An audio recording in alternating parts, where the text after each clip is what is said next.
நானுமே இது வரைக்கும் ஒரு 4-5 யூடியூப் ரன் பண்ணிருக்கேன். பட் எனக்கு தெரிஞ்சு இதுதான் யூடியூபே கம்ப்ளீட் ஸ்பான்சர் பண்ணி எனக்கு கூட்டு போன ஈவென்ட். பட் ஆனால் இதில் ஒரு ஆள் தான் பார்ட்டிசிபேட் பண்ண முடியும். டிராவல் அண்ட் அகாமடேஷன் நாங்கள் உங்களுக்கு ப்ரொவைட் பண்ணுறோம்னு சொல்லியிருந்தாங்க. அதிலே என் தம்பி லைட்டாக கடுப்பாயிட்டான். சரி ஓகே நீங்கள் எங்கேருந்து வருவீங்க அப்படின்னு சொல்லி கேட்டப்போ நான் பாண்டிச்சேரின்னு சொன்னோடனே பாண்டிச்சேரி டு டெல்லிக்கு டேரக்ட் ஃப்ளைட் கிடையாது. So Pondicherry to Bangalore, Bangalore to Delhi அப்படின்ற மாதிரி அப் அண்ட் டவுன் போட்டு கொடுத்துட்டாங்க. நாங்கள் என்ன பண்ணிக்கிட்டோம்னா ரிட்டர்ன் வரப்போ பெங்களூரில் ஒரு நாள் எக்ஸ்டெண்ட் பண்ணி டிக்கெட்டை போட்டாச்சு.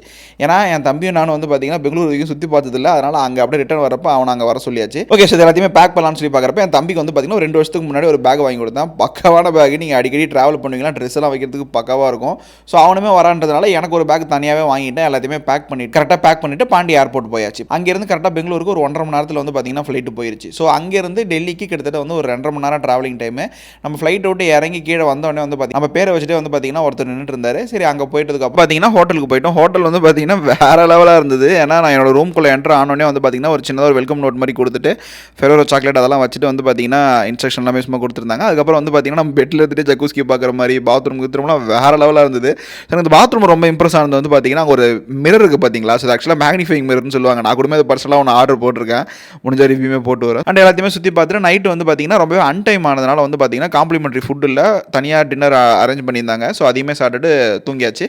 காலையில் வேக்கப் பண்ணிவிட்டு எல்லாமே ஃப்ரெஷ்அப் பண்ணிட்டு வந்து பார்த்தீங்கன்னா அந்த ஈவெண்ட் இருக்க இடத்துக்கு வந்து போயிட்டோம். அந்த ஈவெண்ட்டில் நம்ம தமிழ் கிரியேட்டருமே 2-3 பேரை பார்த்தோம். அண்ட் இந்த டோட்டல் ஈவெண்ட்டுமே வந்து பார்த்தீங்கன்னா அந்த யூடியூப் ப்ராடக்ட் டேகிங் இருக்கு இல்லையா, அதை பற்றி எக்ஸ்பிளைன் பண்ணி அதை பற்றியான ஃபீச்சர்ஸை சொல்கிற மாதிரி தான் இருந்தது. அதுக்கப்புறம் ஈவெண்ட் முடிஞ்சதுக்கப்புறம் எல்லாமே சாப்பிட்டு முடிச்சதுக்கப்புறம் வந்து பார்த்தீங்கன்னா டெல்லி டு பெங்களூர் ஃப்ளைட்டு வந்து அங்கேருந்து போயாச்சு.